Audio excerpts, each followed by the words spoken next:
Adjusting to a new normal means we need to be smart about how we do You must unite thousands. what is inside us. We are TFR. Truth Frequency Radio.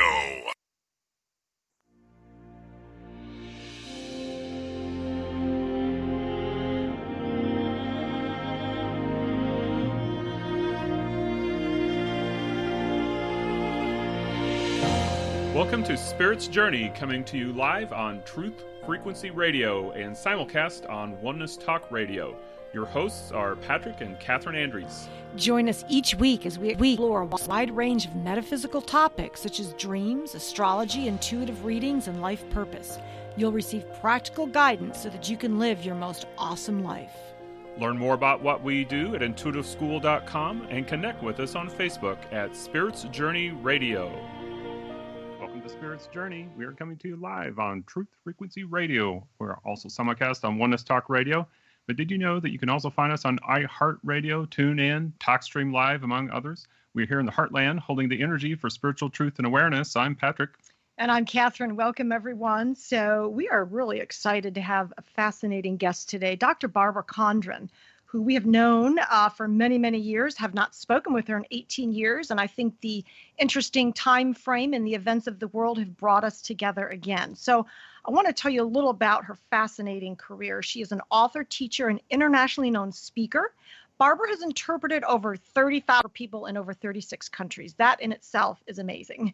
For her, dreaming is an advanced form of communication accessible to human beings while awake and asleep. After speaking at the 1993 Parliament of the World Religions on spiritual initiation, Barbara began a 28-year arc as a peace ambassador, and she's going to talk more about that with us today.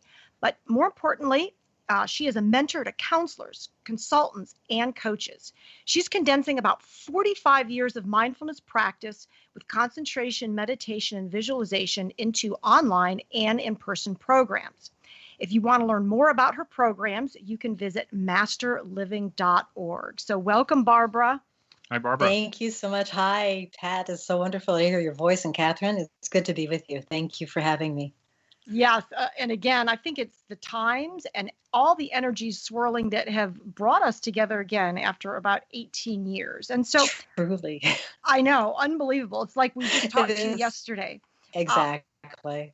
So what I want to start out with is so many people are confused about what's really going on in the world. You know, they'll listen to the politics, they'll skim over things, and there's so many more deeper things going on. So does this reflect the individual's inner confusion within their own selves? And hence, if the inner affects the outer, that's why outwardly so many people are walking around completely oblivious to what's really going on. You know, that's a really well-positioned question. And there's so many places we can go with that. I see the first thing that comes to me is that what we're seeing in the world is being brought to us through the technology we're using right now. This is the thing that really, to me, has caused the major movement consciously in humanity, because we've never been connected in the ways that we are now. It's interesting. It has always been interesting to me, and probably you two as well, especially since you have the intuitive school. These devices are called intuitive.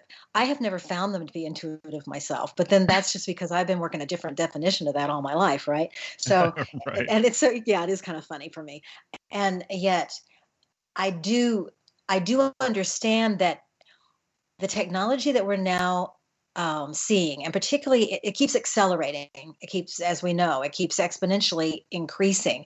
And there's going to come a limit to it somewhere where it's going to have to flip around and go the other way, which is basic Taoist teachings, Buddhist teachings. All the religions in the world have that kind of reality described in their own cultures. And what makes it really interesting to me is that it's what Einstein says, we've given up our sacred gift, which is the intuition inside of us. And so what we're being called upon to awaken is our level of responsibility for our own thinking. And this is why it's difficult. This is why it gets confusing. This is why there's illusions. This is why it's easy to not know who to trust. Trust is so big right now. It's so important. And why our sense of respect is kind of falling apart as well. it's kind of like, this is how I describe it to many people now, is it's like a daymare. It's like people are waking up like a Rip Van Winkle type story, and they're disoriented, just like often we can be when we wake up in the morning, where we're not really sure where we are or what time it is or something like that, unless we've been chained to some kind of device that says wake up at 6 o'clock, 7, whatever. And as we begin to harmonize, I suppose, with ourselves and our environment a little bit more, and we begin to realize, oh yeah, I'm in my bedroom. Oh yeah, it's Tuesday. Oh yeah, I need to, I have a meeting at 9 and whatever. We that a day-to-day conscious kind of activity that tends to pull us together. Well, what's happening now that seems to be pulling us apart is that we're starting to give a little bit more credence, well, quite a bit actually, to the inner world, to the inner domain, to the multidimensionality of our existence, which physics would call quantum physics. In my reality, and making it very simple, it's the ability to rest well and remember your dreams. And sleep preservation is something that I've started finding myself talking about this year, because people need to learn the value of the sleeping time, the downtime, if you will, not just for its messages, which are essential to me in terms of your own well-being and health, but also in terms of your ability to restore, your ability for immunity and to be healthy. All of those fall into those few hours that we are down. It's downtime. And learning how to be conscious in that time, lucid is the word that's often used by researchers and historians, to be able to lucid dream is an essential part of our makeup. And it's time for us to do that. So that clear sight dreaming that the Tibetans talk about as bardo, and the Celts also have a wonderful way of describing that too as well. And that reality is now kind of pushing itself out. And it's very much like, I see humanity in some ways as being like a child, which I think is kind of echoed in the fact that this year we have been in the World Schoolroom, which is how I look at it. We have been asked to wash our hands often, cover our mouth when we cough, to look after one another. Some really basic things. My mind keeps going back, Kathryn and Patrick, to the book called Never Needed to Know I Learned in Kindergarten. And I don't know if you've seen that book or not, but I would recommend it to anybody. It's not only an easy read, of course, and it's very helpful with your grandkids or your kids, but it's the whole world right now, which I think in some ways is like a wonderful cosmic kind of joke in the best sense of the word. And at the same time, kind of horrifying to a lot of people because they don't think of themselves as being innocent. And yet we are. We really are. Oh, yeah. And for me, it just made me laugh. I thought, we have the supposed head doctor of NIAID up there, Anthony Fauci, and the best they can do is tell us to wash our hands. And, I thought, this is ridiculous. Like, what about vitamin A? What about meditation, sunshine, all that? They treated us like kindergartners. Exactly. So it was, in my mind, pretty amusing. And, I wanted to go back to your comment about, which I totally agree is so important, because a few years ago I was teaching in a 3rd grade class, and there were students that would be asleep on their desk. And I thought, in 3rd grade, how could this be? This is a high school thing. And I would ask them, and they'd say, well, they were up all night on their phones, and so they were sleeping during the day. And so what I wanted to ask you is, to what degree do you think the environmental toxins, we're bombarded with, the glyphosate in our food, the water problems, 5G, technology, vaccines, all these assaults on our physical body that we have never had before in our history, to what degree do you think that is really affecting our ability to sleep peacefully? I don't think there's any question that it is. And I do know that we're individuals, so we react and respond to it differently.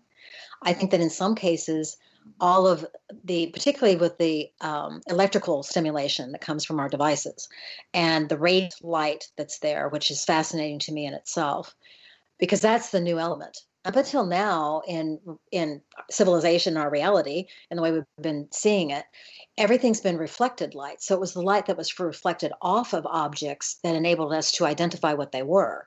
And this is the same principles that work in the nighttime dreams of being able to remember your dreams. So now what we have is this invention of radiant light that is not being reflected. In other words, it's a projection, very similar to what Plato is described in Plato's Apology, where the individual, I don't know if you remember the cave analogy, but or allegory, but people are chained to chairs and they can only look at a wall, and on the wall are these shadows that are moving, and that's all they know of life. That's all they know of the world. And the what if you escaped that and you moved out of the cave and you came into the light and into a whole new world? What would you do? That's the dilemma. That's the question. That's the eternal question. What do any one of us do as we come into a new light? And that's really what moves the human spirit forward. It always has, and it will now. It's just that now there are just a few more of us that are up on that new plane of light, seeing the new world. And so each one of us are making our choices. Are we going to continue to explore it and pave the way?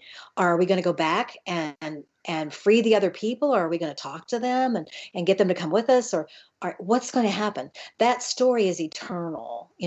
Joseph Campbell would love it. And he probably did talk about it. He was an amazing mythologist.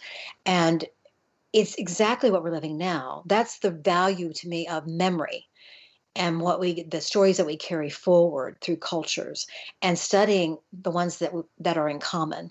That has been so curating in my mind, in personally as well as with other people, in being able to use the language of dreams to look at cultural stories with an eye to how they connect, how they are universal, not how they're so different, but how they come together and they unite us. And I think that's what people with true vision are seeing now, because there's so much outward division going on, and definitely the polarity factor with the law of attraction being kind of misunderstood, perhaps.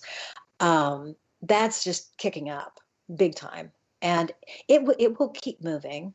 So what I've done to answer that, I suppose, in my own reality is I've created a 10-minute meditation called satyagraha. And it has a long history, and we won't go into that right now, but simple exercise that's particularly a meditation for the creative mind, for someone whose mind is always turned on, similar to devices that can always be turned on. And so it answers that pressure, perhaps, that some of us are feeling because of all the 5G and that kind of thing. In terms of the diet, that's the 5G and the devices are really talking about the mind. In terms of diet and things of that nature, elemental realities for our physical body, good air, clean water, things like that. All of those are essential in terms of us taking personal responsibility for who we are, where we are, when we are, asking and answering all those questions, because what we put into our body does matter in terms of the chemistry.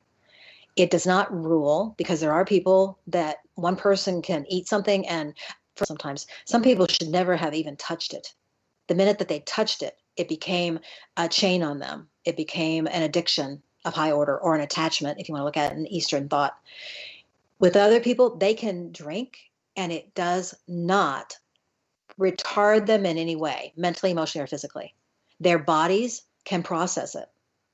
Whether that's genetic or where that comes from or why is individual, and that's probably fodder for intuitive reports and things that you two may offer. I don't know, but in that, the personal responsibility level of, I think it comes down to very simply seeing food as medicine, instead of seeing it as some kind of pleasure device or necessary evil or habitual kind of activity. To come back to realize that anything we put into our body is medicine, and to make sure that it's good medicine. That ruling thought has changed my life, and I've seen it influence many people through the years. So that's kind of how I look at that. And yeah, I kind of, Kathryn, I go into, the need to seriously consider retaining our rights to the benefits that we, particularly in the West, have been able to create and make over the last century or two. I see us making progress all the way down the line. I don't see anything as going backward. Change only happens forward. It doesn't know backward. It only moves forward. That's the importance of imagination. And so it's just a matter of whether we're going to do it with a great light spirit and a lot of enjoyment, true thrill, or if we're going to make it difficult for ourselves and other people. That's really kind of what it comes down to. Well, that's very uplifting thought that change can only be backward, because so many people today that we talk to are just, in despair, feeling like we are going backward. So thanks for that different perspective on it. And I love the stories that you mentioned, because I think, children today in schools are not being read those stories, the Plato, the Joseph Campbell. And so you're right, those stories have been kept alive because of their timeless messages, which I think are in this day definitely needed. And one of the things that I struggle with, and probably other people do too, is there's so much going on out here. There's so many causes we could fight for. And yet we're talking about dreams and the inner life, which take us inward. And, when we studied back years ago, we learned be in the world, but not of it. Mm-hmm. And so I find myself, how do we choose, or how do we balance the focus going dreams and living from a lucid standpoint versus being out in the world? Because I do feel that we chose our time of birth. We were meant to be in this time. We were made for this period. So all these outer events, how do we balance that with living inward? That's an excellent question. Just excellent question. Where my dream work has led me, Kathryn, is to truly understand dream yoga.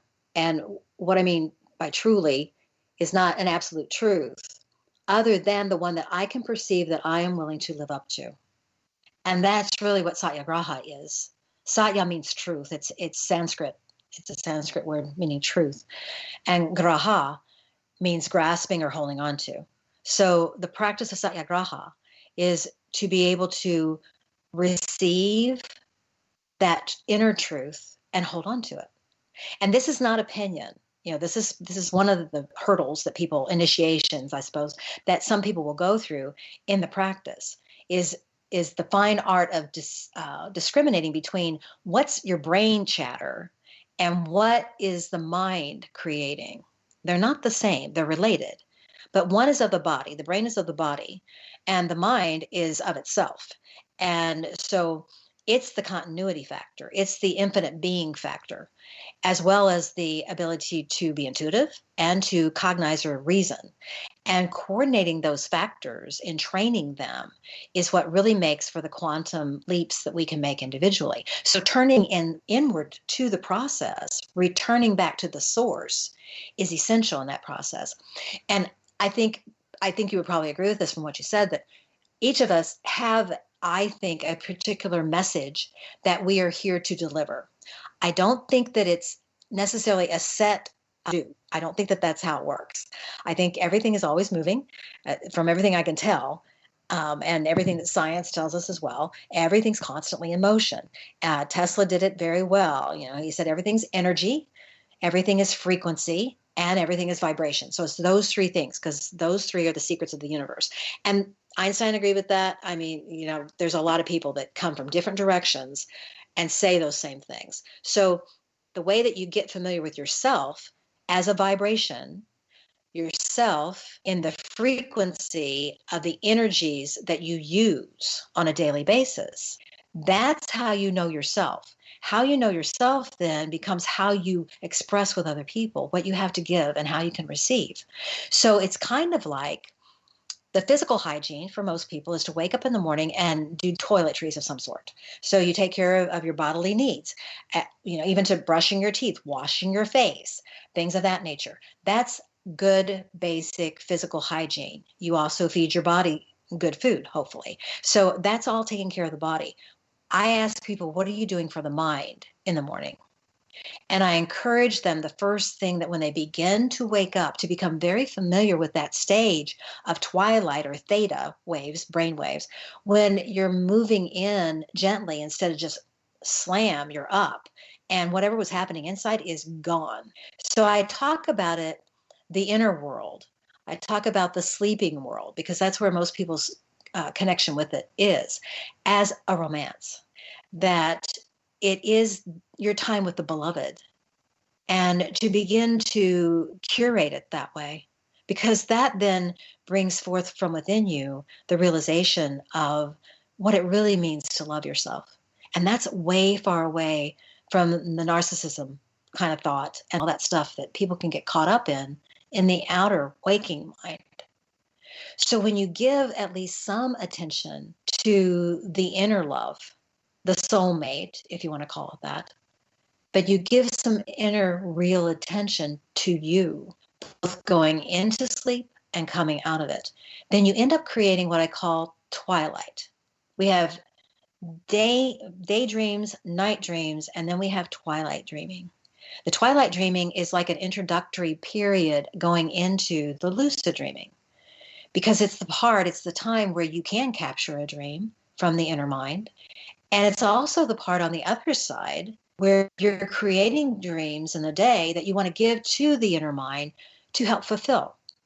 So this wonderful dream consciousness circuit, is what I call it, is going on potentially all the time. But most people are unconscious. They're unaware of it. And when they are aware of it, sometimes it's scary because they don't understand why they dreamed what they dreamt. And yet, it's kind of interesting. In my research this year, I didn't realize that the vaccine, Jonas Salk, the vaccine for polio, was created from his nightmares. Nightmares was what drove him to create it, which I thought was a fascinating history note that I didn't know before. It's like there's, and I say that because even the dreams that might be horrifying or seem horrifying, because they are symbolic, often do not have anything to do with what our judgments on it would be when we wake up.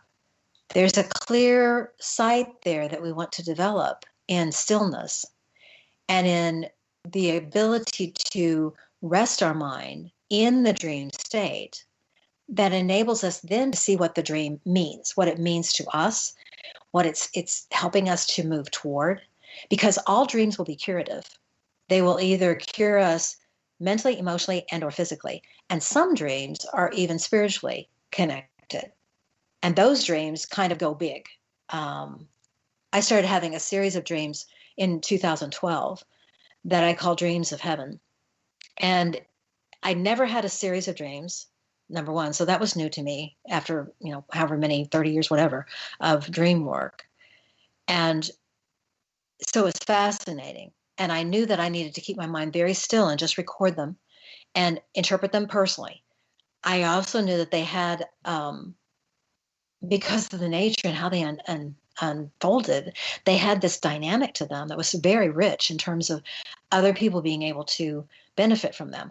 And so the one way that's curated out is in terms of practices in what you would remember as healing class, because in the school of metaphysics, which was where we met at the time, there was a practice and a teaching about healing class where the Kundalini energy is used, the creative energy within the individual, to affect a healing, project healing to people who had requested it. And that's a practice that is still going on now, as I understand, on Sunday nights at 7:30. And I'm hoping that it begins to expand out into anyone who wants to participate can, on the level of according to what happened in these dreams, which was a 4 night in a row dreaming of a particular kind of vibration that curates a healing field. It takes a quantum field of energy between people and makes it a healing field. And then the people who request healing are placed in that field. And that's all that needs to happen. Lynn McTaggart, I'm sure you're familiar with her work in the intentional experiments, and she's done 30 years, and she's an American now living in England. And if people don't know about her, look her up on the net. She's been working with this healing way of healing for years now and developing it. And my research goes right in line with what she's done, and it's amazing. that, you know, I come from a place, and you may remember this back when we knew each other 18 years ago, where I was pretty Newtonian in my thinking. And so I really honor how people, the level of needing to go through cause and effect in working with the physical waking world is essential. In other words, if I, however I give, then I can cooperate with the universe, and I can expect it to come back to me abundantly in avenues that I didn't even know were there. And I learned that as a child. So I have worked that way throughout my life. However, there are a lot of people who can't even fathom that. So they're very much, I need to get a job, and I need, in order to have this much money, in order to do these things, feed my family, take care of my children, whatever it is that are very real everyday needs that people have. That's Newtonian thinking, which curates reasoning. It's essential. It's concentration, it's focus, it's being able to understand yourself on a day-to-day basis of how you're using your daydreaming, and you're coming up out of paradigms and being a prisoner of your DNA and things like that, so that you can have the freedom inside of you to really develop and soar in the ways that human potential allows. So that's one step. And so my healing and the way I would teach it was off in effect. All right, Now Barbara, it's evolved. that music means that we are at the bottom of the hour, so we're getting ready to go into Okay. a short break. This is Spirit's Journey on Truth Frequency Radio and Oneness Talk Radio, and we will see you all on the other side.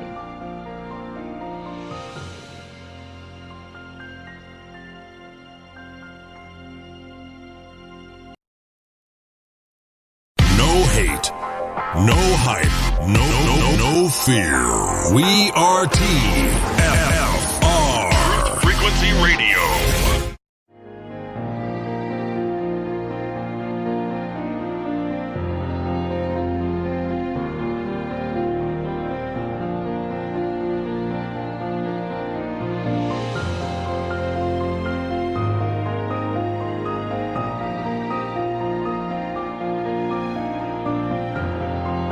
Frequency Radio, simulcast on Oneness Talk Radio. Today we have Dr. Barbara Condron. She is an author, a teacher, and an internationally well-known speaker, and she has many, many years of experience in understanding how the mind works. So we are very excited about this conversation today because she has a wealth of wisdom and experience to share with us. And starting this next segment, I would like to just bring up something that I discovered with research, because Barbara, you have a lot of experience researching intuitive readings, just like we do, and we do intuitive health readings. And so I was researching some of the work that was done in the School of Metaphysics regarding the health readings in permanent healing, and I discovered that a lot of the COVID-19 symptoms were respiratory, and so a lot of people don't think about the mental aspects of what's going on. They're only looking at the physical symptoms. And what I discovered was that a lot of the respiratory symptoms are reactions mentally, emotional repression from not fulfilling desires, and also thinking that desires don't have value, so people aren't really sharing them and talking about them. And then also there's this blood component to it also. And the blood aspect seems to relate more to like a weakness in responding to our life learning. And so it kind of makes a lot of sense to me why we would have this kind of a global crisis, because I would say that, a lot of people don't seem to be really focused on what they really want to be doing. I think you touched on that in the last segment, that people have this Newtonian thinking, oh, I've got to go out and get this job, I've got to make this money, I've got to buy my house, I've got to buy my car, I've got to become a consumer, all these things that people are kind of slipping into, but they're not really listening to what they really want. Can you share some thoughts on that? Yeah, that's a great question. When I think about that, Patrick, I think about the connection that the beloved, paying attention to the inner mind, that connection that we call dreaming at the night. That's the first step forward and initiation for people to become inwardly connected, so that they can have that sense of answering, why am I here? One of the things I've realized, there was so much in my life, and you probably experienced this too, both of you, where there have been times where I thought that I consciously needed to answer that question. And I was right. It wasn't that I was wrong. So, part of what all the work all these years has given me is the reality that the answer is always yes, and that is the reality that is curing, that's healing, that really uplifts us to the next level of our awareness and engagement with life individually and collectively. I think this is really how it's going to all turn out, when it's over, right? This is how it's going to all come down, is that we're going to realize that we really do make the choices, and that it is our capacity to harmonize the inner and outer mind, that's pretty endless. It's infinite, and we didn't know that. We were afraid, we were scared, we were reacting, we wanted more security, and we were willing to give up this, that, the other for it, and that kind of thing. We went through all that stuff so that we could actually see a greater truth. We could basically let go of suffering and see that we don't have to suffer when we're living physical life, that we really do have every available choice for a positive, productive existence if we just choose it. And so I think that's the bottom line to all of it right now, in terms of all of us coming to a completely new understanding of what that might mean. There's a great deal of freedom in that. And the thing that freaks people out about freedom is that it requires responsibility. It requires choice. It requires commitment. And commitment's going to be something that we're going to hear more and more, that word, in the next 9 years after this year, because it's all about commitment this decade. And so what can we become committed to? So the first process of that is what you just said. It's deciding what is important. I've been working on I thought it was going to be a book, but I think it's going to be an online course that will probably be called Fulfillment. And it's been zeroing in here in the last few weeks really clearly as strategic intuition, because people allow their thinking to float and, well, whatever God wills, or wherever the universe takes me, or that kind of thing. And I appreciate that. And I know that that's part of infinite being. I also know that without the grounding of being able to have your feet on the ground and to be able to actually, touch one pebble of sand and be able to work with that, know that this is where I am. Without that locality, everything is up for grabs. And that's where you find chaos. That's where you find depression. That's where you find the manic states. That's where, the extremes begin to really rattle our cage. So it's the integration. There is an OM method for self-integration that I've been curating for the last 3 years specifically, that's going to be taught in the strategic intuition classes. And it's really exciting to me because it's all about integrating the day and the night dreaming. If people go to masterliving.org, there's a test that you can take that will let you know if you're a daydreamer, a night dreamer, or a twilight dreamer. And I just put it up, so it's still in baby condition, and it's changing daily, really, not the quiz, but where it takes you from there. And it's like all my work right now is new and fresh. It's like it's just being born. Give me that. And as that, maybe I can be a model for other people to begin to reach out. I'm coming upon the 7th decade of my life, not too many years ahead here, and I'm starting a completely new thing. And it's like that's the reality that we're entering into now. It's not a thing that you're never too old. It's that you really are never too young to explore and to learn and to have fresh eyes and to embrace the possibilities around you. It's never too old. You're never too old to find out why you're here.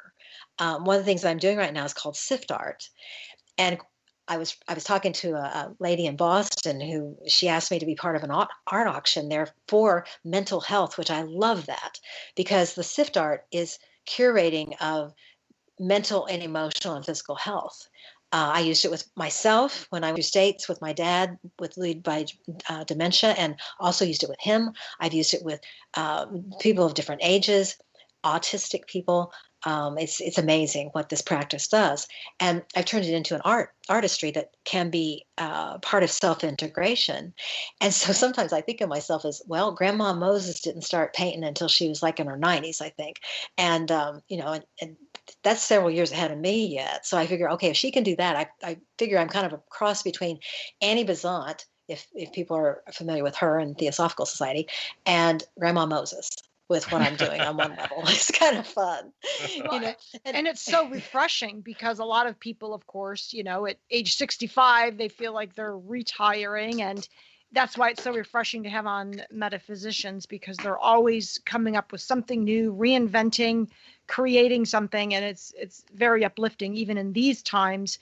I loved when you mentioned about freedom, because I remember part of the quote, which was, I prefer dangerous liberty, I think, over safe tyranny, or something like that. And I think a lot of what's going on is that we have, in America, have become very lazy with the freedoms we've been given. And so all of a sudden, censorship's going on. Our medical freedoms are being taken away. We couldn't work, all these freedoms. And it was like, whoa, we're not used to having that.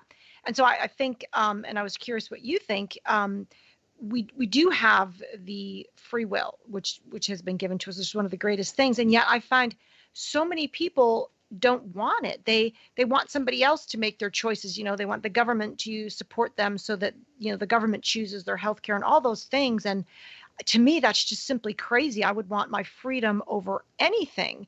And why is it that some people do not want the free will and are rejecting their birthright? Well, it's the fear. It's that simple. I mean, I go back to FDR. The only thing to fear is fear itself, right?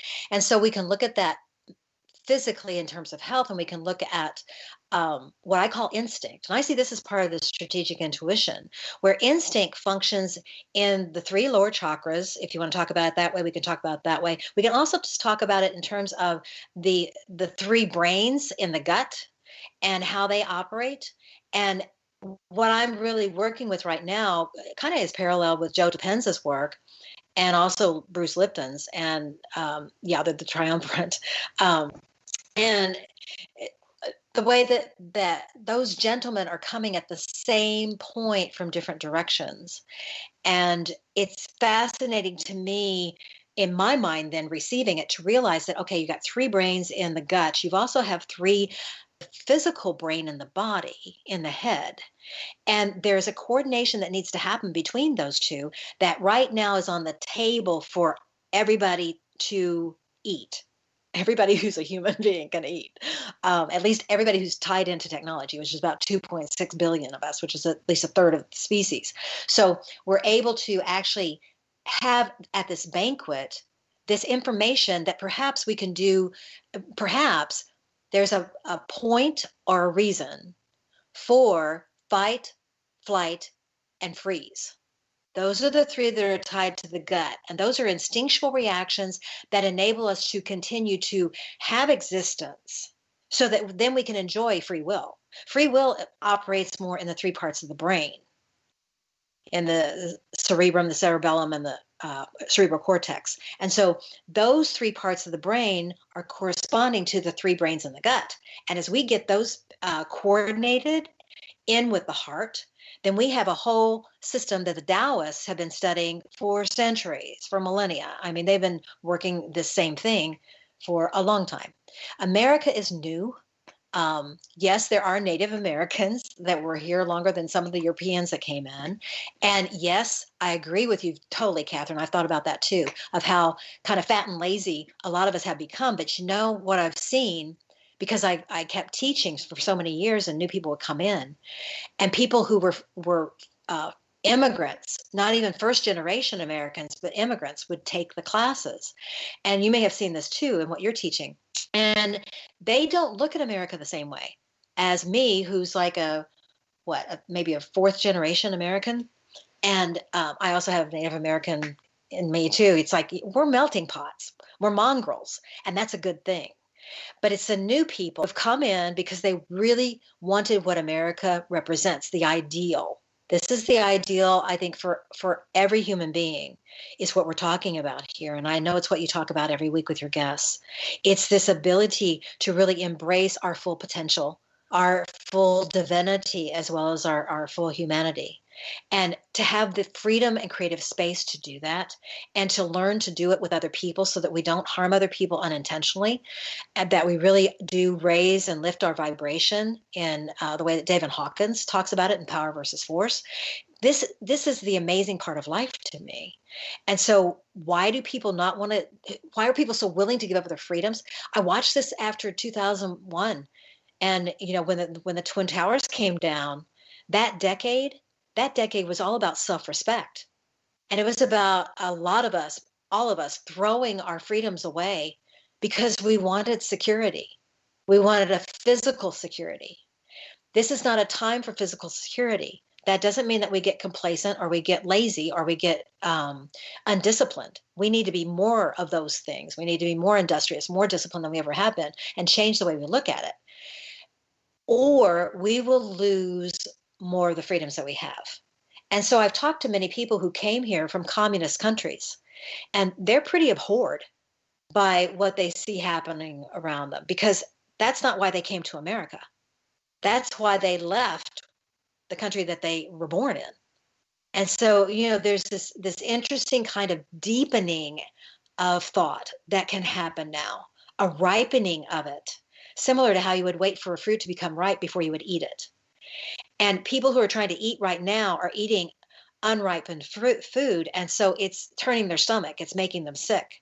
But they need to wake up and realize that there's impatience, to not being willing to give ourselves that downtime, that meditative time, that sleep time, that time where we rest and we don't have to die to rest in peace. A lot of my message has become that. It's because I see people who really don't know. They don't have a clue. They think that they have to just marshal it through and suffer until they die, and then maybe they'll get a reward because they've done the best they can. And that just breaks my heart. It's like, wow, there's so many different ways to live, so many different ways to think. And so I come back to the answer is always yes. It's merely a matter of timing, because anything can be a poison at one time and be the cure at another for the same person. So how do you know what your timing is?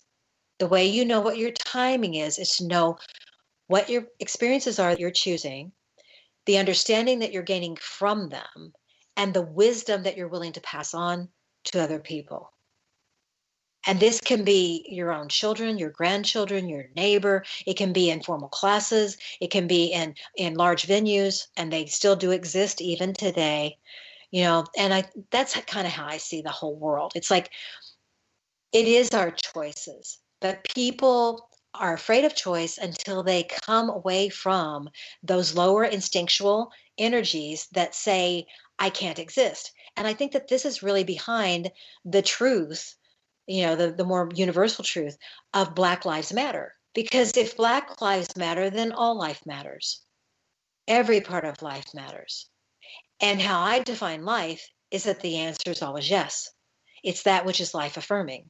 And so that kind of goes back to what we were talking about the first half, where we were talking about the healing field. We need to do, all any of us need to do, is to calibrate ourselves as high as we can on the human scale of the behavior that's the most positive and progressive, as I cause that in me, which is a use of my free will, a good use of it, I think, then that immediately has an impact on everything and everyone. This is what Hawkins did with his map of consciousness in Power versus Force. He published it first. And it shows what makes us weak and what makes us strong as human beings. And once you reach courage, then it becomes exponential in its algorithm, in its movement. So every increment of improvement that heightens the potential in you has an immediate effect on the whole species, on the whole world. That's exciting. It's also scary for people who don't have control of their thinking. So that's where we get into the please help me, please keep me from hurting people. That's really the plea that many people have. So one thing that I've seen, and I'm sure you probably recognize this too, that with the technology, even though it's given us great power because we have access to amounts of information we've never had before to research. We can connect with each other anywhere we are, all the way across the planet. So there are benefits to it, but at the same time, a lot of the technology just keeps pulling our attention out of the inner levels of our consciousness, where we can really experience the truth of who we are and the truth of how we are all interconnected. And in metaphysics, we've all have spent a lot of time initially just learning how to focus the mind and allow the conscious mind to become quiet so we can listen within. So do you have any practices that you could share with everyone who's listening, just to be able to start really being able to quiet the mind and really be able to turn within and to be able to sense some of these things that you're saying? Yes, I think probably, and this brings us kind of full circle too to some things we mentioned earlier. I would say start with the breath. And you mentioned, Patrick, that the mental cause that's been delineated in the intuitive research that's been done at the College of Metaphysics for years. It says that the respiratory system in itself in the body is under the dominion or the domain of the thinking that has to do with freedom. It has to do with self-expression. It has to do with engagement and interaction with the environment, and that it be healthy. So one of the things that when you were saying that came to my mind, and also earlier when Kathryn brought up some things, was, what happened after we got the lockdown, as some people call it. I tend to call it the stay at home. We got permission to stay at home for a while. It was kind of like, this group vacation that we all got licensed to have. And I realized that not everybody saw it that way. But, that's part of the thing of making sure that we're healthy so that we don't have to keep going through this, that it's just something that happened in the summer of 2020.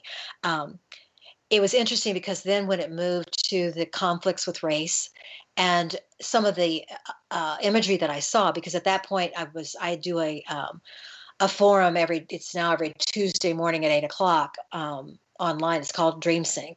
And I touch on all kinds of things. I touch on dream interpretation. I touch on particularly how Joseph Campbell might have looked at this time and asked people to look at dreams, COVID dreams, since there's a 30% increase in people remembering dreams now, thanks to COVID. Thank you very much. That's one of the blessings of it. There aren't that many maybe, but that's one. And so the breathing part was coming down in the imagery, that people were even wearing masks that said, "I can't breathe." And they were chanting, "I can't breathe." And of course, this was a response or an answer to something that had happened in the news and the whole thing. But of this was, to me, what are we telling ourselves? This was what was very disturbing to me about that, because people were chanting, "I can't breathe.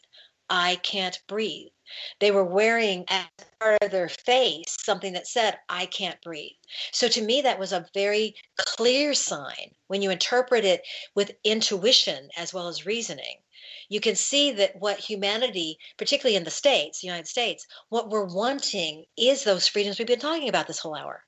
We're wanting to actually think through what our freedoms are and how we're willing to be responsible for them. Not pay for them as we did in the last century with our lives, but to look at what we're willing to change in ourselves so that we can be more responsible, so that we can be freer in our speech, so that we don't have to cover our face in our. This is very important. So breathing exercises are very important. This is something you can teach a child. So what I would say is put your thumbs in your ear, or at least bend the lobe of your ear into your ear, so that then immediately it creates this chamber where you can truly hear your breathing in and out. And as you begin to listen to your own breath, breathing in and breathing out, you can begin by staying with that. And don't worry about how long. Don't worry about a timer. Just stay with your breathing, of just listening to yourself breathe in and breathe out. Breathe in through your nose.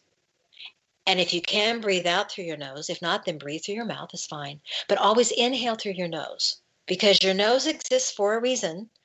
And smell is one of them, a very important way to identify energy. But it's also because it's a heating and cleansing and filtering device for what you're allowing into your body. And on one level, this is the helpful thing about the mask, because it does tend to kind of accentuate the fact that we need to be breathing in through our nose, even though that's not being widely told right now, but that really is part of it as I see it. So as we breathe in and breathe out, then we immediately begin to cause a calmness in our mind, our emotions, and our body. We begin to become present. We come into our body as we take in rich breaths, and especially if we can do this outside near nature, trees that are giving off oxygen for us, or near plants if you have them in the place where you live. Then you're feeding the plants, and you're also feeding yourself, and that's curative. That builds your immunity. So you're just doing this rich thing that's just known as breathing. It really doesn't cost you anything other than your time. And there we come into timing. We come into being in your free time, in something that is fun for the kids, because it's kind of fun to hear your own breathing. And it's curative for all of us at any age. So from there, you can go into any kind of breathing pattern that you want. And there are so many that you can find on the net. The breathing patterns have individual uses, and yes, they're important, all the way to therapies and to deeper and deeper states of consciousness and multidimensions of reality. There's all kinds of places you can go with that, but it just starts with breathing, being in your body, appreciating the fact that you can breathe, appreciating what it's doing for your brain and the systems in your body, the curative effect that it's having, the way that it's moving emotion, which connects the mind and body, and the way that it's causing your thoughts to be completely in the present so that it clears. It's clear light. It clears your mind, and you can begin to look at your day differently. So that would be what I would give people. Well, we'll say an amen to that, because we're big into the breath work, and we've done it with our daughter. That's helped her immensely. And I can remember 18 years ago at the School of Metaphysics, you actually taught me a really cool breathing meditation, which I still do to this day. So, Wow. And like you said, it's free. So there's no reason everybody on the planet cannot get more into the breathing. And if you've been intrigued today by Dr. Barbara and all the amazing things she offers, do you want to let people know how they can get in touch with you and your programs? Yes, I do have a website called masterliving.org. And in this present moment that we're actually recording this, I don't have I have ways for people to communicate with me through the DreamSync, which is Tuesday mornings at 8:00, and that's Central Time. And I have programs that are beginning to be up there. There's the quiz. Definitely go and take the quiz. That way we'll be able to start communicating. And in the future, there's going to be even more ways to do that. So I'm very excited about what's happening and what I'm dialing in the rest of 2020. I'm going to encourage people to really come within. And in November, I'm going to have a program about the message in your mirror. I'm not sure exactly what it's going to be called, but it's going to be a way that you can really open perception for this year, and whatever may have stirred you up in every way, good, bad, and indifferent, it'll be a way that you can use looking in the mirror in multidimensional ways to make this year the best year of your life and to set the stage for all the rest of the decade. So I'm very excited about what's going on there. All right. Well, thank you so much for being on our show today, Barbara. I'm sure that everybody got a lot out of this. You always have a lot of depth and wisdom. We love having all of you with us, so please connect with us on Facebook at Spirits Journey Radio. Be sure to like our page. And you can also study with us or get a reading with us at intuitiveschool.com. This has been Spirits Journey live on Truth Frequency Radio and simulcast on One Talk Radio. I'm Patrick. And I'm Kathryn. Stay